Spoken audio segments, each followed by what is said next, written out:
This video is sponsored by MPB. There are 3 trees in the Forest of Dean. I mean, there are more than 3 trees in the Forest of Dean. There are 3 specific trees in the Forest of Dean that quite literally have left me stumped. I have yet to be able to take an image of them that feels satisfying. And so in today's video, that is exactly what I would like to challenge myself with. And let's see if I can get 3 images. Right, I think a bit of a pep talk first will just get me in the mood, build a bit of confidence, get me in the right mindset. And I mean, composition issues, never heard of them before. I always take great ideas, unique, creative compositions. They just flow to me so easily, like the wind breezing through the forest on a lovely summer's evening. I am great. Now, this tree you have seen on my channel before. I scouted this tree last summer where the ferns are just a ridiculous height, and I really struggled to sort of navigate the space at that time. So I've been coming back over and over again over the past year. Autumn, the leaves just dropped from the trees. It was not an autumn scene. In winter, the space just looked very barren and desolate, sort of really awkward without the ferns. And I've just yet to really do this tree justice.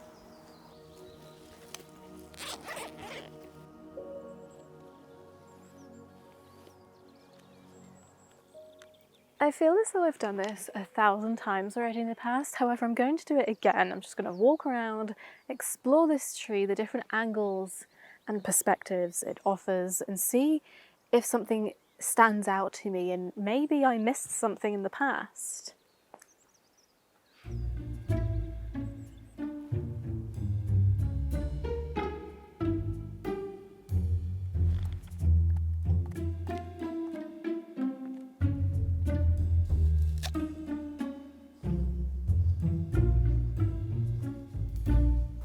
I'm pretty much just coming up with the same conclusion that I usually do when I'm working with this tree, being that this perspective, this angle, this side of this tree is the side that I prefer the most, and that it would make a nice wide scene, a wide landscape horizontal image.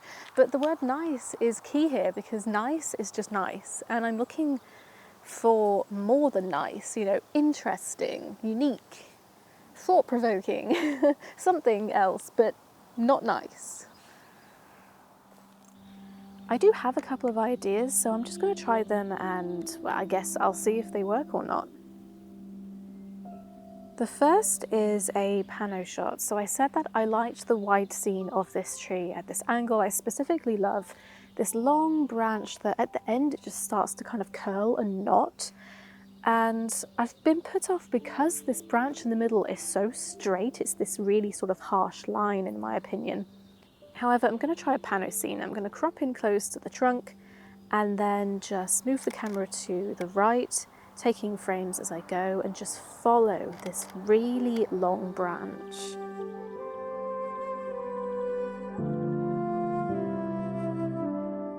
I have way more confidence in this image than I did on location.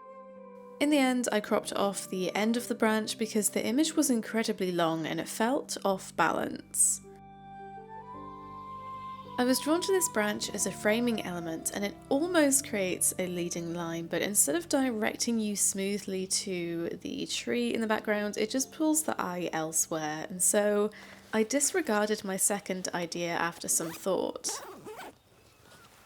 Well, I am not doing so well so far. 1 tree down, and I can't yet say that it was successful. And I don't want to seem as though I'm giving up, but some scenes just don't work. And this tree is fantastic, but perhaps it just doesn't align with sort of the type of images that I like to take.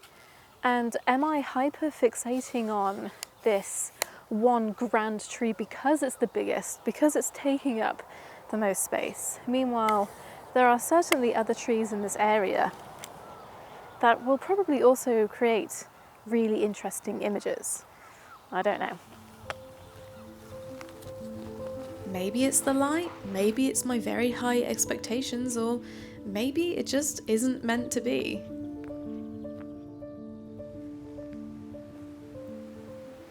Well, welcome to tree number 2, and it may not look like much from where you're standing, but from where I am, oh my goodness, this tree has so much character.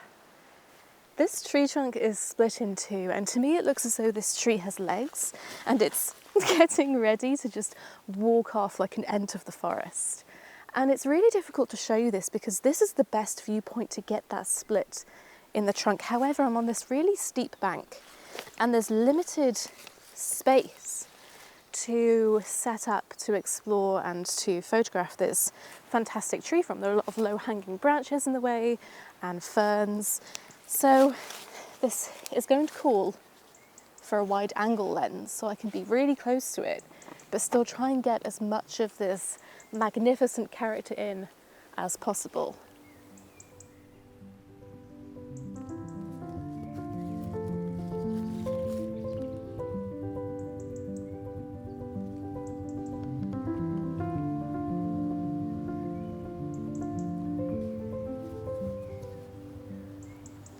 So I'm just sitting with the subject for a moment and just sort of taking it all in, taking my time. I have composed a shot and I think I'm pretty happy with the composition.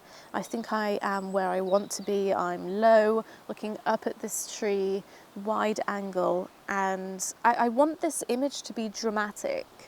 And I think that word, dramatic, is where my problem is. The conditions are not dramatic enough.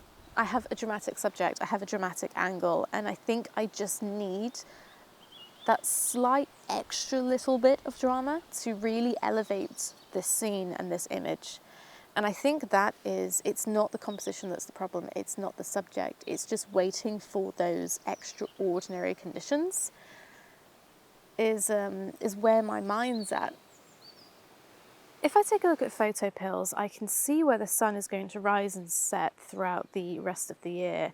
And actually in sort of October, November time, so autumn, the sun is going to rise directly behind this scene. And it may be that at sunrise, I could get some nice sort of golden light backlighting this tree and just allow it to come forwards a little more and stand out and give us that sort of drama. And of course that time of year you get fog as well. Sunset doesn't really work no matter the time of year, as I'm a bit low down in the forest, and so the light by sort of mid-afternoon, late afternoon, just isn't able to make it through the treetops that are higher up. Not that there's any sun today anyway, but anyway, this is where my problem is sometimes. I spend so much time imagining and planning how a scene could look in conditions that I may or may not get in the future, and I forget to be present right here, right now with the conditions that I do have, and I would like to come away with an image today.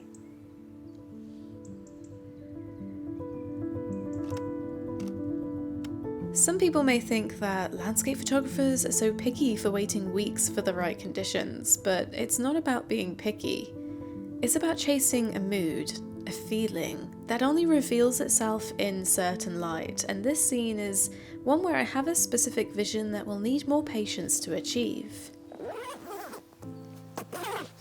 Well, that's 2 out of 3, but before I move on, for sponsoring today's video, I would just like to thank MPB.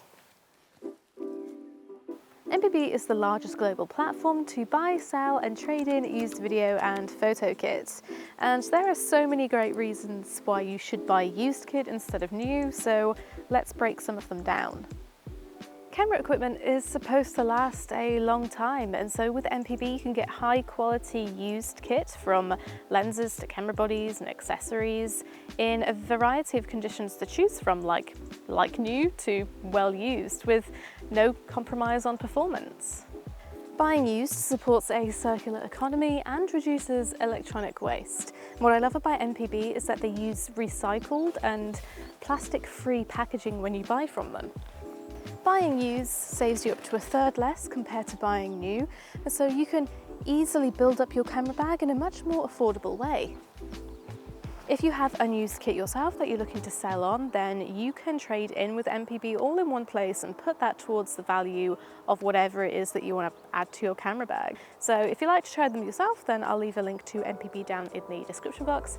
And thank you once again to MPB for supporting this channel.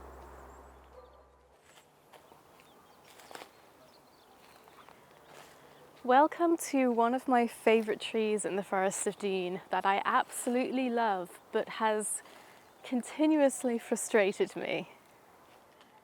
For some reason, whenever I look at this tree, I think of the Pale Man from Pan's Labyrinth, even though it looks nothing like the Pale Man. That's the kind of fantasy character that it brings into my head. And I love this, just this big eye or mouth. We've got one arm tucked behind its back, and then this huge, long, reaching arm stretching all the way to the right. So why on earth has this tree become the bane of my woodland photography? I think it's like the previous one where I want to do this scene, this tree justice, because it's magnificent, and I'm just struggling to do so. It's also this huge unit just by itself. There's nothing really around it to interact with, and this section of forest can get quite dull and dark a lot of the time.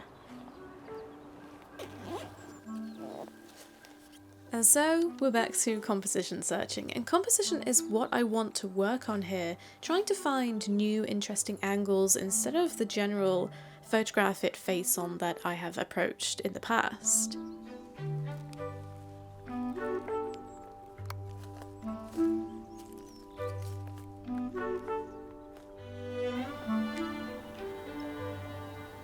So surprisingly, I am low again with the wide angle lens on, which is not a perspective that I had ever considered for this tree, which is quite interesting. In complete honesty, I'm having some trouble framing up the first idea that I have. It's one of these where you're making the tiniest of adjustments, sort of left to the right, up, down, to sort of be where you want to be, and it doesn't help that I am on a hill, the tree is leaning, and so to get everything straight or to look as though it's straight is proving to be bizarrely difficult. I'm also having to mind and play around with my white balance because everything is pretty green, so I want to pull in some of the orange tones of the leaves and some of the cooler tones of the tree trunk. But otherwise, I think there is a lot of potential at this kind of perspective. So for the second image, again, low, wide angle, but this time I'm looking at a side perspective of this tree, not a perspective that I ever thought of trying out. I was so hooked on shooting from the front, and I just did not explore any other angles. And actually it's very, very different, but also very interesting. And I'm just going to have to show you the picture because it's so incredibly dark in here that I'm shooting with a raised ISO still at a 2-second exposure. It's just a lack of light. Despite playing with my white balance, I could not pull other colours through in this image because, well, it is naturally green and brown. However, the other side of the tree brought out some cooler tones and made a rather villainous angle.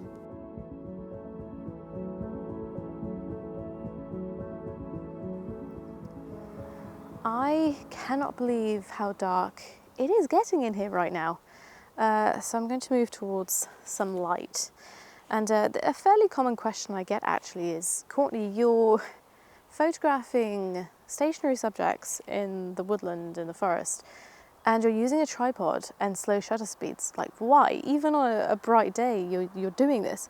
And my answer to that is, it is darker in here than you think it is. Even on a bright day, it can become incredibly dark underneath the trees. And so tripods, slow shutter speeds are needed a lot of the time, and usually that's manageable, but when it comes to filming, there is only so far that I can push the ISO on my Z30 before my footage does not look good. So let's recap. The first tree reminded me to look beyond the obvious and to seek out more subtle forest scenes like this one, which I think has a lot of potential. The second reminded me that patience is key, and the third simply to remember to explore as many angles and perspectives as possible. This video is not me trying to chase perfection or be overly critical of myself. Sorry, I'm laughing because it's just trying to continue to push the perspective that I bring to my woodland photography and just grow and continue to learn. So yes, I am gonna go and I'm just gonna leave you now. Goodbye. Thank you so much for watching today's video, and I will see you next time.